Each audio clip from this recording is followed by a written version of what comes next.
You have the choice, whether it's going out for dinner or ordering takeout at a local restaurant or buying that new outfit from a local boutique. Those choices help to put money back into your community. And Town Square Media South Jersey puts a spotlight on local businesses. First Bank of Sea Isle City, Cape May County's community bank. Dr. Lyle M. Back for everything from skincare to cosmetic surgery. Go to ilovelylback.com. Egg Harbor Independent Branch Leader at Charles Schwab in the Consumer Square Shopping Plaza. Filling Marble and Tile Outlet, Philadelphia Avenue and Route 30 in Egg Harbor City. FillingMarble.com. Intuitive Women's Health in Summers Point, accepting new patients. Schedule an appointment today at intuitivewomenshealth.net. East Coast Roofing, Siding, and Windows services all of South Jersey. If you call, they'll show up. Call East Coast today at 609-646-1444. Online at eastcoastroofing.com. Thank you for supporting your local businesses. From Town Square Media, South Jersey. A Town Square media station serving all of South Jersey. This is 97.3 ESPN, home of the Philadelphia 76ers. Simmons pokes it away, steals it, sidesteps him, and jams a two-hand throwdown. WENJ HD Millville, Atlantic City. This is Game Night with Josh Hennig on 97.3 ESPN and the free mobile app. Now, live from the Matt Black Kia Studios. What a move! Here's Josh Hennig. Josh Hennig here on Game Night on 97.3 ESPN Thursday edition of the show. Glad to have you guys on board today. We got a lot to get into here on the show tonight. We got Ben Golliver from the Washington Post, national NBA writer for a long time. He was in the bubble last year. He wrote a new book called Bubbleball coming out this month about his experience covering the NBA during the pandemic in the bubble. So we'll talk to him about that as well as his perspective on the Sixers and the Eastern Conference. We're going to get to some Eagles and NFL off the top of the show right here on 97.3 ESPN FM. Don't forget, you could chime in on your thoughts as well at 609-403-0973. Is the text board to get on the conversation. If you're listening on 97.3 ESPN FM and the 97.3 ESPN mobile app, it's free thanks to First Bank of Sea Isle City. Plus, if you're watching live on Facebook, YouTube, and Twitter, you can drop a comment while you watch the show right here on the live streams. Just follow 97.3 ESPN. Phillies sweep the Brewers today. A nice little turnaround for them. Center field is still an abomination of a situation, but the good news is it looks like Gene Segura will be back with the team hopefully tomorrow, if not even maybe the weekend at worst. But it looks like they're going to have him back, which is a big addition back to the lineup. Got the win over the weekend. Zach Wheeler, complete game shutout, which is great for my fantasy baseball team, selfishly. But yes, it's great for the Phillies as well. So Phillies trending upward. I'll also give you some thoughts a little bit later in the hour about how the NHL is an abomination and how they've basically thrown Shane Gostisbehere under the bus because the NHL is incapable of actually judiciating justice properly. But I got to start with the thing I wrote about over at 973ESPN.com today, which is today is usually a day that we all celebrate. If you are an Eagles fan, if you're a Giants fan, a Cowboy, whatever team you're a fan of, Steelers, doesn't matter. When they announce the schedule for OTAs, for off-season workouts, we get excited because it's like, all right, the draft is done. We had all of that going on. Now we can move on to the next stage. And the next stage is we get to find out exactly when the players will be back in the building and start working. Eagles off-season works out like this. Mandatory minicamp is June 8th through the 10th. Rookie minicamp is May 14th to the 16th. OTA voluntary workouts May 25 through 27, June 2nd to the 4th, and then June 14 to 17. The problem is that those dates that I just gave you, the voluntary workouts, the expectation is still that nobody is going to be there, or at least very few players will be there, depending on their situation, because the NFLPA is on this scorched earth platform. The NFL Players Association, for those who don't know, is on this scorched earth tour to say that they don't want the players at off-season training activities because they still have concerns about COVID-19 and health and safety protocols. Now, the reason why this is relevant to your favorite team, whatever team you are a fan of, is because of an offensive tackle named Jawan James. Jawan James, earlier this week, tore his Achilles tendon. And I immediately knew when that happened that situation was going to become a very contentious issue. Jawan James was supposed to be the starting right tackle for the Broncos this season. Jawan James opted out of last NFL season due to health and safety concerns. Now he will miss this year due to a torn Achilles tendon. When he opted out last year, he lost $9.85 million. Because he injured his Achilles tendon, this year, he is going to potentially lose another $10 million.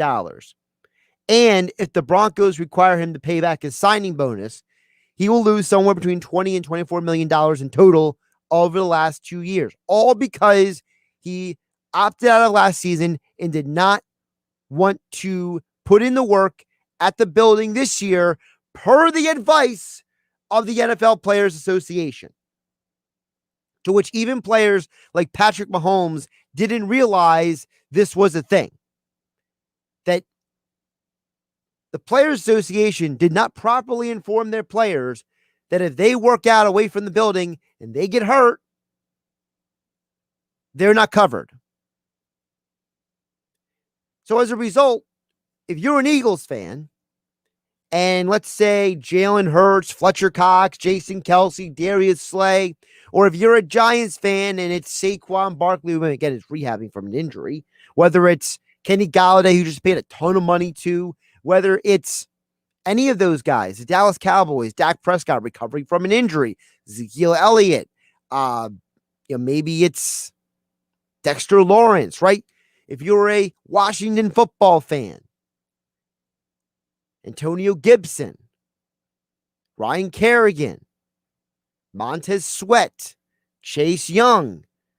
I can keep going down the list. If any of these important players to your team follow the advice of the NFLPA, they're not just going to be missing for the year.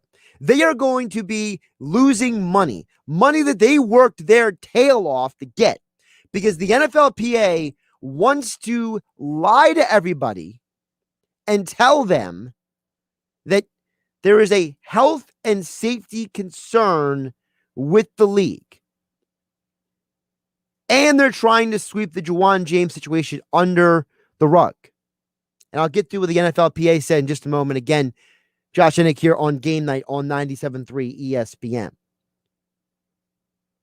Many times I am on the side of the players because the players are commodities for the league. And in this case, I am not on the side of the union. I'm on the side of the players. There is no safer place for these NFL players right now than to be in the facility, to be in the house, to be working with their teams. The NFLPA wants you to think that there is some serious concern about being in the building.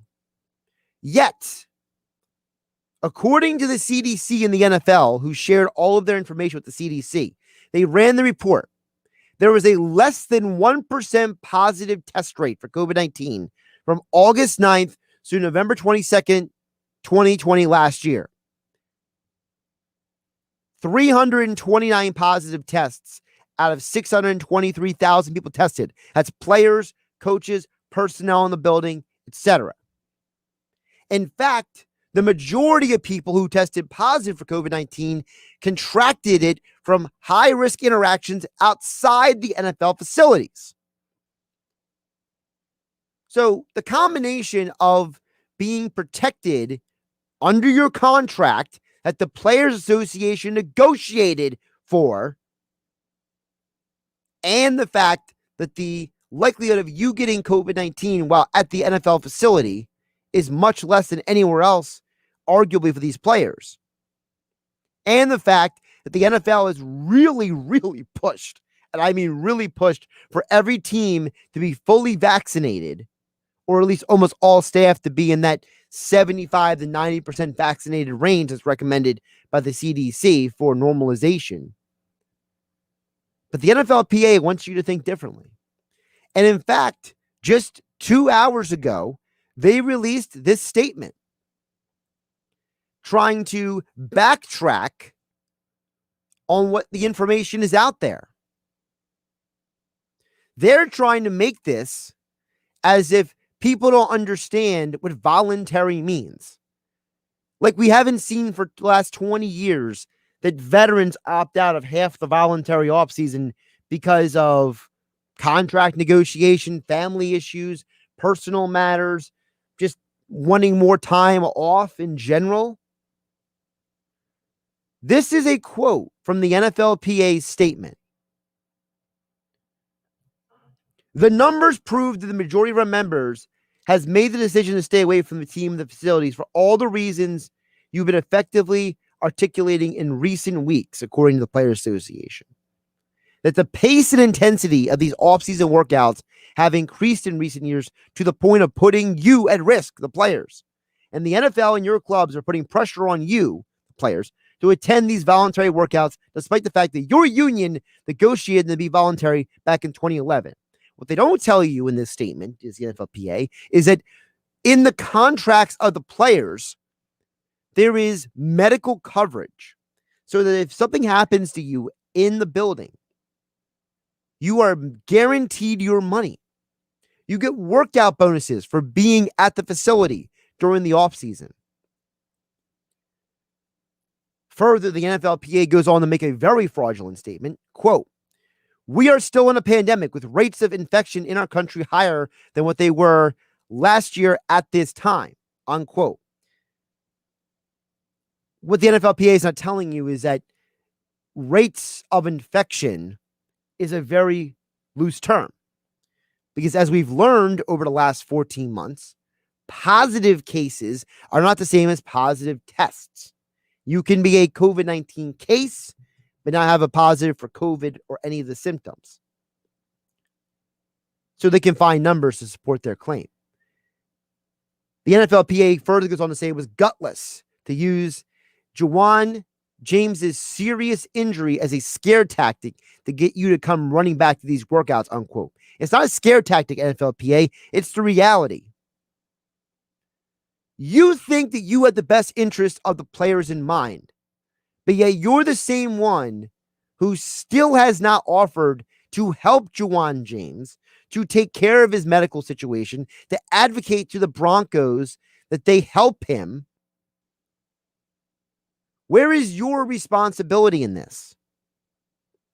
The NFLPA claims the NFL doesn't want to negotiate to address your concerns, but yet the NFLPA is the one that negotiated the circumstances under which this is actually a problem. So I ask all of you football fans out there, when you hear about the next player injury, are you going to be clinching a little harder on your chair or on your desk or on your steering wheel, hoping it's not somebody who is missing time, and now the team can just dismiss him out of hand? This is a difficult situation you're in. And there's a possibility that under a new coaching staff like the Eagles have with Nick Sirianni, that players won't be in the building because the NFLPA is telling them to stay home, when they should be in the building getting reps with the coaching staff, learning the playbook, getting acclimated to their new teammates, getting adapted to the new coaching staff. The Eagles were one of the most injured teams in the NFL last year, thanks to an offseason that was unable to prepare them for said season. But I'm supposed to believe the NFLPA is the best interest of players in mind. It's a bunch of baloney. The whole thing's a mess. Josh Hennig here on Game Night on 97.3 ESPN, live in the Matt Black Kia studios. Matt Black Kia, they want to get you approved today. That's Matt Black Kia on the Black Horse Pike in Egg Harbor Township. Visit them online at mattblackkia.com. for further details on what is going on with the NFL and the Eagles. The article is up at 973ESPN.com, or if you have the 973 ESPN mobile app, you will have seen already, and if you're watching on Facebook, YouTube, and Twitter, you'll see here on the 973 ESPN mobile app, you already would have gotten an alert for that article. If you don't have the 973 ESPN mobile app, just go to the Apple Store or Google Play. You can get full coverage of the Eagles, Sixers, Phillies, Flyers, high school sports, and more right there on the 973 ESPN mobile app, right there on your phone, and it's free thanks to First Bank of Sea Isle City. All right, we're going to take a break for the football talk. Coming up next, we'll get back to the NBA. Speaking of health and safety protocols, Ben Golliver was in the bubble last year. You've heard him here multiple times on 97.3 ESPN. We will get into with him about what happened in the bubble, his perspective on the Sixers, Eastern Conference, and more right here on Game Night on 97.3 ESPN FM and the 97.3 ESPN mobile app.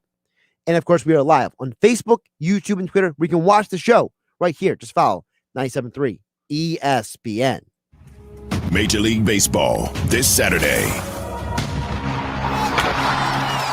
Swing and a ball driven in the air, right field, on its way, gone! Zimmerman has done it again. Ryan Zimmerman and the Washington Nationals head to the Bronx to face Aaron Judge and the New York Yankees. Fly ball, well struck right field.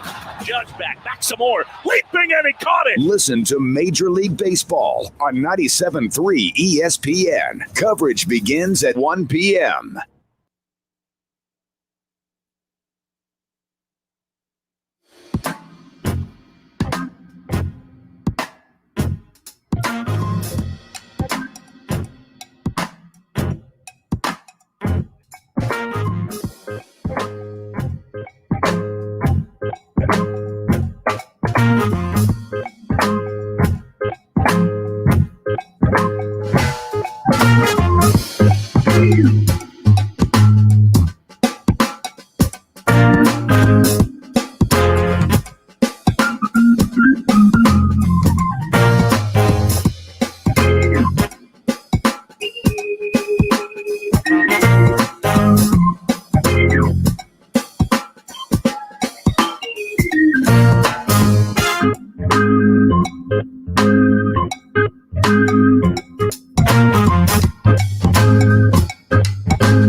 If you own a small business, you know how hard it can be to find new customers. Now, Town Square Media has new tools that can help your business stand out and grow.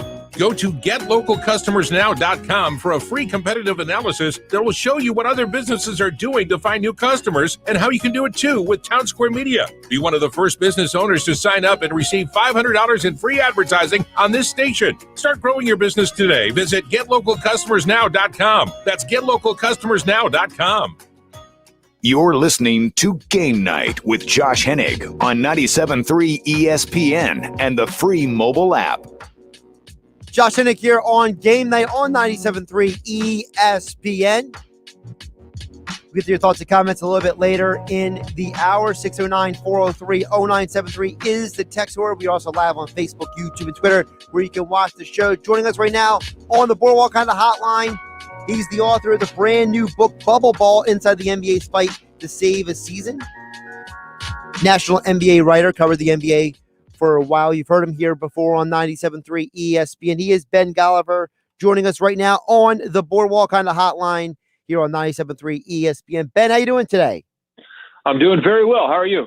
I'm doing pretty good. So before we get to the real particulars of the book and any other topics, I just always like to start with when I talk to anybody who's written a book about what was the thought process that brought you to the point where you were like, I'm going to do this. I'm going to write this book, because I think some people overlook the fact that, writing a book is a serious commitment, and especially one as exhaustive as your Bubbleball here.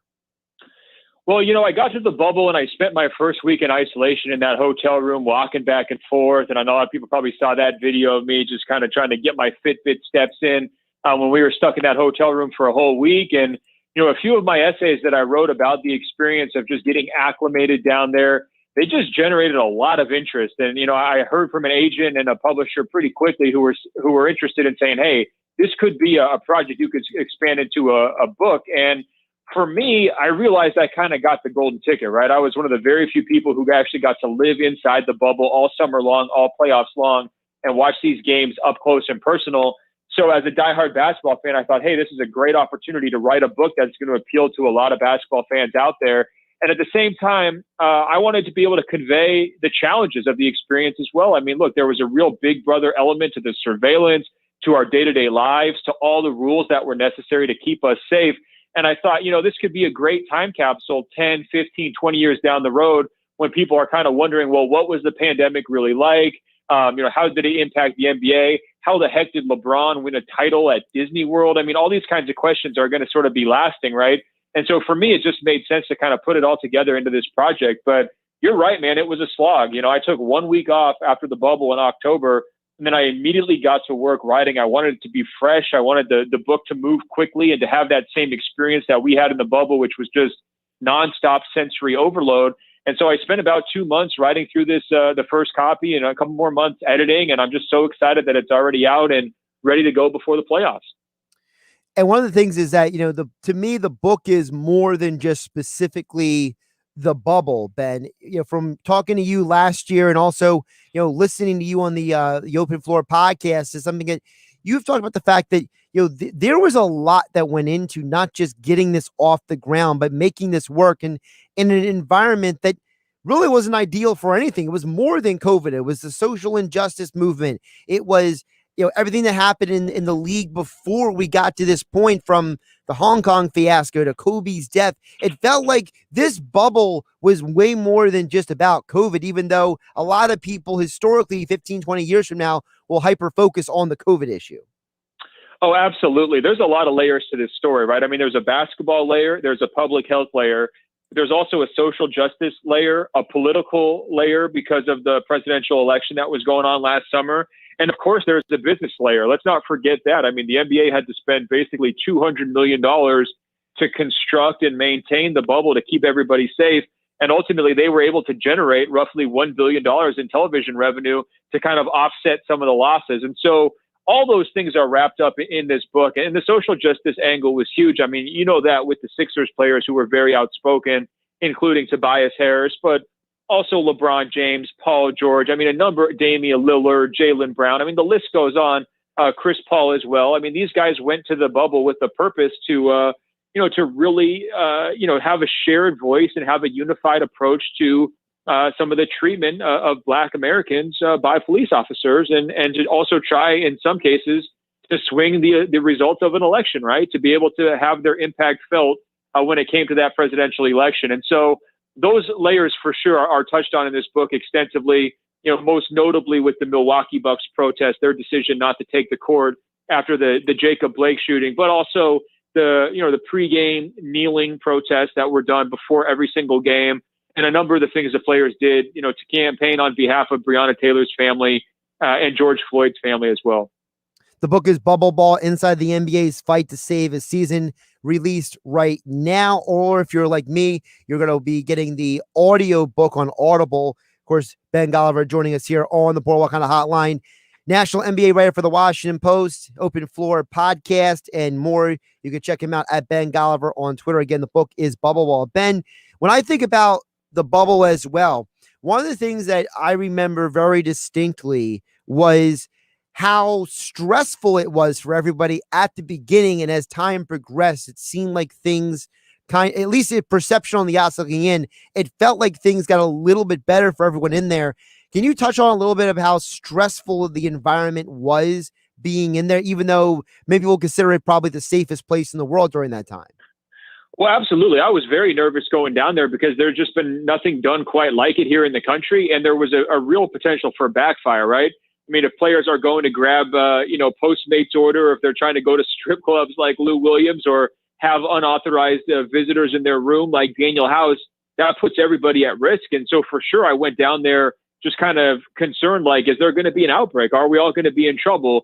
Now, within the first few weeks, it was clear the very strict rules were working. Nobody was testing positive. And, it was hard to live with those rules, but it was a necessary trade-off, actually, giving up a little bit on the privacy side to know that you weren't going to be at risk of getting COVID was absolutely massive. And to me, it was worth it. But it was still a challenge. I would say, though, that being there isolated from the rest of the world was really difficult. As the experience went on, a lot of the players were complaining about some of the mental health effects. And I just want to co-sign all of that. When I was down there, I put on weight. I slept terribly. I felt isolated from my family 3,000 miles from home. My stress level and anxiety were heightened, definitely more so than normal. And even though I was having such a great time covering all these games, and I didn't even have to have the stress of playing in the games like the players did, I was experiencing a lot of the same things that they were. And I know a lot of other media members were too. It was just that rigorous of an experience, right? And so that comes through in this book. I think there's a tendency for people to say, well, it's a bunch of millionaires who just went down to Disney World for a long vacation. That was not at all what this experience was like. There was a lot of lifestyle adjustments, and ultimately they're competing at a very high level on the court, and that brings just incredible amounts of stress and pressure. And they didn't really have a lot of ways to channel that, those feelings. And so you saw players meditating before games. You saw coaches doing deep breathing exercises after games. You saw everybody trying to get into, regular workout routines just to kind of make sure they could fill the days and stay balanced. Guys like Eric Spoelstra and Brad Stevens would be walking around the campus, in 95-degree humid conditions just because, they wanted to make sure they could stay balanced. So you add all those things up, and I do think that it was probably harder than it sounds, for sure. And for me, again, it was both rewarding, but also incredibly challenging. Now, Ben, in the aftermath of it, was there something that the league or the players or anybody can take from the bubble ball environment that we can move forward with? Because I feel like, we're all learning things about ourselves, about the world we live in, that maybe we didn't face before the whole pandemic hit. So was there maybe a point or two that you looked around and says, if the bubble didn't happen, we wouldn't have this moving forward? Well, I think there are some practical takeaways. Like, for example, the television ratings when they had to compete with football and, changing up the entire calendar. they went down like in the NBA finals, right? When they're going against NFL and college football and Major League Baseball playoffs. And there had been some proposals like, hey, should the NBA try to start on Christmas every year? And I think when you see that ratings compared to when you have the finals in June, that was a takeaway for the NBA that said, hey, look, our normal schedule is not broken. Don't try to fix it. Just like try to get back to that as quickly as possible. I think another thing that we learned was that if you don't have travel, you can expect a higher quality level of play. And that's no major surprise. But I mean, so many guys got into great grooves in that bubble environment. And I also think that there was a realization, though, that the crowd really makes the sport, especially in basketball. And not only basketball, I mean, soccer and football as well. But because the fans can get so close to the action and they can really kind of influence it with cheering and booing and so forth, having those empty arenas in the bubble, it actually was just kind of a reminder of what wasn't there. And that was kind of the sixth man, the people who really create, the home court advantage. I remember the Sixers over and over during the playoffs saying, man, I wish we were back in Philly because they had such an incredible home record. And yet, they're stuck in Orlando playing in these empty gyms. And so I think really it was an anomaly experience that reminded us a lot about what we should try not to take for granted. And that would be the schedule and the crowds and just kind of the environment that we're used to. And I think that there's also this countdown, right, of like eventually all of us were going to get back to normal and we're on our way. The vaccines are way up. COVID is down. The situation seems like we've turned the corner and the worst of it is behind us, thankfully. Knock on wood, that continues.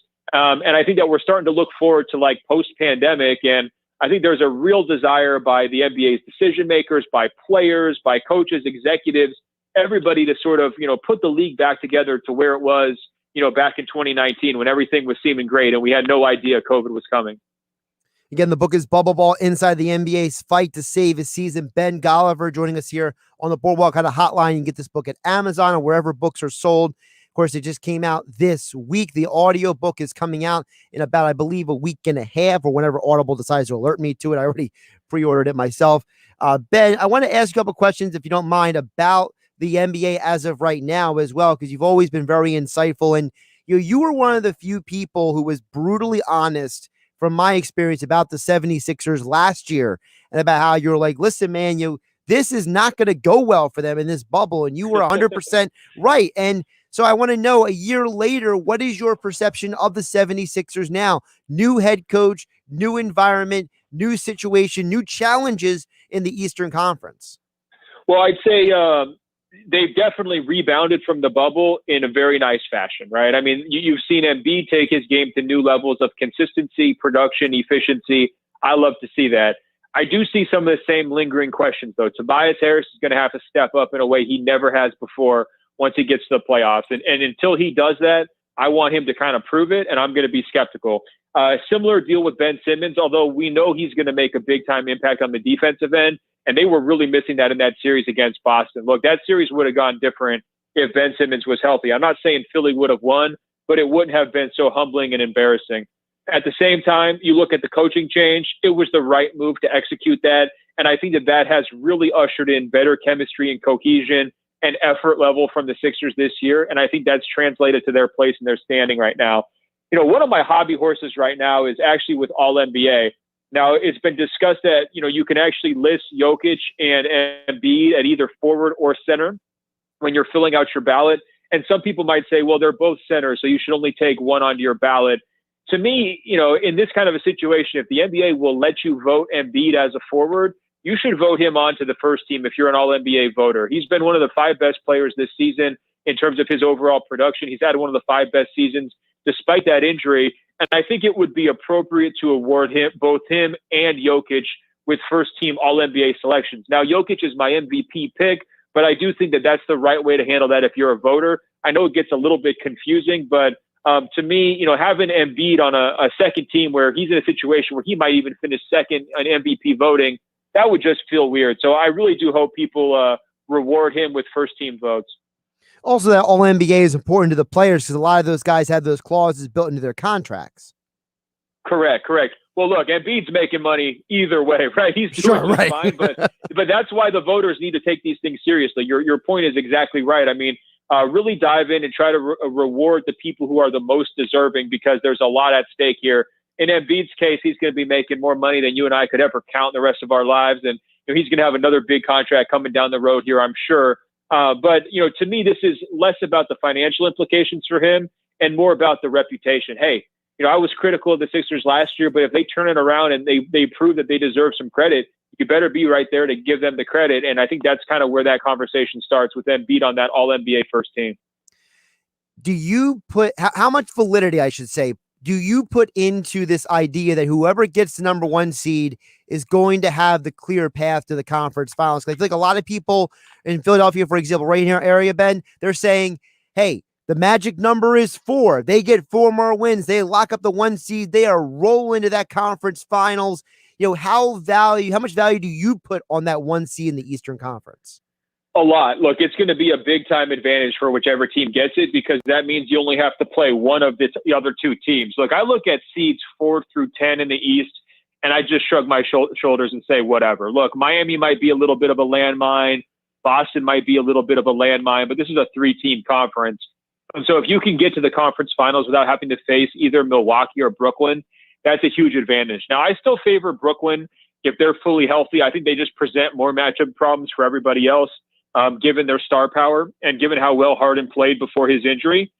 But Philly's right in the mix for sure. And they're going to have a chance to reach these finals. There's no doubt. I actually think Milwaukee matches up pretty well with Philly. I know they've played some games recently, but Philly wasn't at full strength. Hard to take too much away from that. But the Bucks are looking rock solid. And I think if you're Philly, you just want to sit back and say, all right, let those 2 teams duke it out for 7 games and we'll take whoever's left standing, right? And I think Philly's setting up for a pretty nice second-round matchup, depending on how that 4-5 seed shakes out. I mean, I think that they'd be cruising. So they should absolutely be gunning for that top spot. And, I think from Brooklyn's standpoint, they probably would have claimed it, but injuries intervened. And, that could wind up, cutting into some of their advantage from a talent standpoint. That's the final thing I wanted to ask you about, Ben. That is, and maybe I'm a skeptic. Maybe I'm looking at it with tinted colored glasses. But to me, I feel like this Nets team, this isn't their year. I feel like the injuries, the fact that both Durant and Harden have had hamstring problems, which can come up as a lingering issue at any time. The fact that Kyrie randomly finds times and moments and places to say, I need some personal time off. I just feel like this Nets situation is just not their year. And I'm just not as afraid of them because I feel like at any moment, Durant or Harden or Kyrie are just not going to be there. Well, let me put it to you this way. You should ride that for the next 2 months because guess what? They're going to be the most hated team in this playoffs. There's no question about it. Everyone is going to be rooting for them to lose because of how they put this team together, because of the fact that they're the new kids on the block, because of how Harden carried himself before the season. They're going to be the villain. So I think for you, if I'm giving you some consulting as a radio host, I would say be the anti-Nets guy because it's going to be a popular take. Even if you're proven wrong, everyone's going to love you. So roll with it. But I totally hear your point, man. They've only had the top 3 guys together for 7 or 8 games. They look great, but that's not very much cohesion. We're seeing a similar story play out here in Los Angeles with the Lakers, where they haven't been able to really get their chemistry and continuity either. I think Brooklyn's going to roll through the first round no matter who they get. It's that second round you've got to circle. Look, if Harden can't get healthy and stay healthy, that's going to be a tough matchup against the Milwaukee Bucks. If he is healthy, that kind of flips everything because Milwaukee's got a little bit of hole at that 2 spot, right? I mean, you look at Dante DiVincenzo, Pat Connaughton. I mean, those guys are really overmatched if Brooklyn has all 3 of its stars healthy. So to me, that's kind of what's going to decide that series. Harden's the X factor. If he's out there, I'm taking Brooklyn.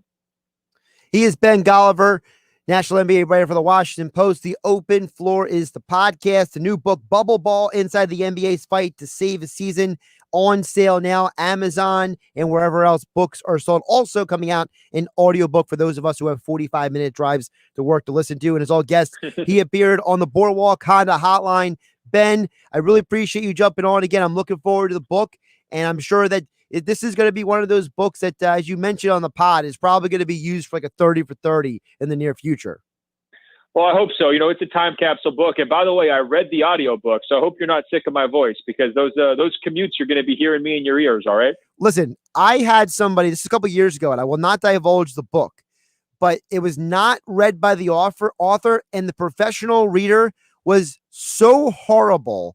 I had trouble getting through it because he couldn't pronounce anybody's names right. As long as you say somebody's name right, I'm good. I can't stand the dude who can't say somebody's name right, and you're a professional reader. Well, look, hopefully I nailed them, right? I've been talking to these NBA guys, James Harden, Kevin Durant, LeBron James. I think I'm 3 for 3 there. So we're on the right track. All right. Yeah, you are on the right track. I feel much more comfortable with you pronouncing Giannis's name right than random Joe Schmo who's a professional reader. Okay. Totally. I hear you, man. It's a pet peeve of mine as well. So I hope you enjoy it. Let me know how it goes, man. I'd love to hear it from you once you get a chance to get through it. Absolutely. Looking forward to it, Ben. Have a good one. All right, man. Take care. Ben Golliver at Ben Golliver on Twitter. Again, the book is Bubbleball, Inside the NBA's Fight to Save a Season. Anybody who knows me knows this was a topic that I was obsessed with through the entire last 14 months was protocols, bubbles. How did this stuff work? I wanted to know everything. So I'm going to be eating this book alive when it comes out. I'm looking forward to this book a lot. Josh Hennig here on Game Night on 97.3 ESPN. We got thoughts and comments to get to. Of course, text board is open, 609-403-0973. We also got people commenting on Facebook, YouTube, and Twitter. We can get to that as well here on 97.3 ESPN. And on the other side, the NFL is not the biggest problem today. I know I hope about the NFL and the NFLPA, but I am nowhere as frustrated as I am with anything in sports right now as I am with the NHL. And apparently, Flyers defenseman Shane Gostisbehere is the victim of the NHL being extremely irresponsible. I'll get into the next coming up here on 97.3 ESPN FM and the 97.3 ESPN mobile app powered by First Bank of Seattle City. And we are live on Facebook, YouTube, and Twitter, where you can watch the show right here on 97.3 ESPN FM. It's Sixers basketball tomorrow on 97.3 ESPN with the voice of the 76ers, Tom McGinnis, calling all the exciting play-by-play action. Here's Seth for three, and that's good. Curry is 6 for 6 from three. The Sixers host the New Orleans Pelicans tomorrow. Coverage begins at 7 p.m. Philadelphia 76ers basketball on your radio home of the Sixers in South Jersey, 97.3 ESPN.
for dinner, or ordering takeout at a local restaurant, or buying that new outfit from a local boutique, those choices help to put money back into your community. And Town Square Media South Jersey puts a spotlight on local businesses. Ambient Comfort Heating and Cooling Professionals. AmbientComfortNJ.com. Filling Marble and Tile Outlet, Philadelphia Avenue and Route 30 in Egg Harbor City. FillingMarble.com. Dennisville Fence, serving you since 1952. Be the envy of your neighborhood. East Coast Roofing, Siding, and Windows services all of South Jersey. If you call, they'll show up. Call East Coast today at 609-646-1444. Online at eastcoastroofing.com. Comfort Now by Bob McAllister. Improve the comfort in your home. Call 609-400-1005 and ask about discounts and rebate incentives. Visit iwantcomfortnow.com. Thank you for supporting your local businesses. From Town Square Media South Jersey. Now, more Game Night with Josh Hennig on 97.3 ESPN and the free mobile app. Josh Hennig here on Game Night on 97.3 ESPN. Great stuff from Ben Golliver there. I thought one thing he said about the Sixers was very interesting because he said that, look, he said, you know, for the Sixers, they have a lot to prove this postseason, but they have a genuine opportunity to really run this Eastern Conference and really get to the conference finals and really change the perception of the team and really do something they just couldn't do last year. So I think it's an interesting and fun offseason we're going to have to watch. And you know what? I am going to hang on my anti-Nets position because you know what? I'm not convinced that the Nets are going to win a championship this year or even make the conference finals. I think that they're either going to get injured or there's going to be some issue in the postseason. And Durant and Kyrie together couldn't beat the Bucks for 2 straight games. And you're telling me that this team is going to win a conference, win the conference? Come on. I'm sticking by that position. I ain't moving from that. I'm putting my foot in the ground. I ain't moving. I'm not saying the Sixers are winning the NBA title. I'm just telling you the Nets aren't. That's the bottom line. Because anybody who knows classic WWE, WWF knows where I was going with that. So, Josh Hennig here on Game Night on 97.3 ESPN live in the Matt Black Kia Studios. Text board is open at 609-403-0973, 609-403-0973. Also, we are live on Facebook, YouTube, and Twitter. Shout out to Jeff Bone and Pookie. Always enjoys my articles. Thank you, Jeff, for taking the time to check those out and read them. The latest one is up at 97.3 ESPN.com. My perspective on the situation with the Eagles. Something to keep an eye on about how this offseason is going to be. Keep a little closer eye on things. And listen, I understand that there's really no right answer to some of this because of the fact that, you know, as somebody who's not in a locker room, as somebody who's not running an NFL team, as someone who's not in the middle of negotiations, I'm very well aware there are certain things that I just don't know about. We'll never know 100% about. I just feel like a lot of times in life, and I'm going to say this in this hour, I'm going to leave it. There's a lot of times in life that when there are negotiations, when there are things that are put out in the media about scenarios, situations, people, so on and so forth, there is a tendency, okay? There's a tendency to overlook the reality that there are 3 sides to every story. For anybody who is ever had an interest in, being involved in, like, when you were younger, if you were in debate club or you were in mock trial or anything like that, there are 3 sides to every story. There's the plaintiff, there's the defendant, and then there's the truth in between. Now, how far that truth leans one side or the other, that's on the scales of justice to decide. And the same thing with this NFL thing. I understand the NFLPA has a specific position and they're trying to advocate for the players. But sometimes the position that you advocate for gets lost in the sauce if it's not presented very effectively. The presentation of your argument is just as important as what you're fighting for. So my big thing is I want to see every player get paid. I wish there was a way for Juwan James to make back all $20 million that he's potentially going to lose. He already lost almost $10 million from last year. He has the potential of losing another $10 million this year. I don't want to see an Eagle player or anybody else lose out on that money. And I understand that, listen, these teams can cut these players and with no remorse, and they won't get some money anyway. But when you have guarantees in your contract, I hate to see a player get money guaranteed in their contract and then lose it. I remember how much of a controversial point it was when Lane Johnson got suspended back in 2016 for the PED situation. Lane Johnson lost out on tens of millions of dollars in guaranteed money because he had his second PED test. And within a year and a half later, what did the Eagles do? After they won the Super Bowl, they renegotiated Lane's contract and got him back the guaranteed money that he lost. Because they said, look, Lane, we love you. It was an honest mistake. You helped us win a Super Bowl. We're going to take care of you. We're going to front you a bunch of money. Make sure you get the guaranteed money, and we're going to take care of you. And that's that. And the reality is that not every NFL team is going to do that. Not every NFL player has that opportunity. So for me, this ultimately comes down to, if the NFLPA and the NFL are fighting over things, I just wish that we could find a way to make sure the players don't get lost in the sauce. And that's where I'm going to leave it at. All right. I promised I would get to the Shane Gostisbehere thing. Here's the problem with the NHL. For as much as we talk about the NFL, the reason why the NHL will never be on the level with the other big three until they clean up perception is because of situations like happened this week. So Tom Wilson, who is a repeat offender of multiple violations of the code of conduct in the NHL, got a $5,000 fine from the NHL, not a suspension of games, for what would be constituted as assault of Artemi Panarin, and potentially ending his season, and in the process knocking the Rangers out of the postseason because he was in a bad mood, having a bad day, whatever it is. So the NHL gives him a slap on the wrist. Shane Gostisbehere gets suspended 2 games for what is, most people would agree, is a dirty hit. All right. But Shane Gostisbehere, who has no real track record of being a dirty player, got suspended 2 games, which is a loss of $77,000 for him. Shane Gostisbehere is not a star player. He's not a repeat offender. But yet you are going to put him in a position where he is going to lose more money than Tom Wilson, who's a repeat offender, who what he did is way more egregious than what Shane Gostisbehere did. This is what's wrong with the NHL.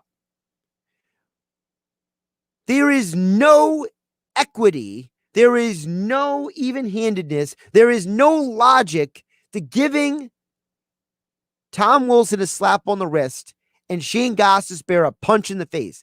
And the Rangers, who dared question the great NHL, came out, made a statement, and they got fined $250,000 because they dare speak ill of the NHL's man who brought down those edicts this week.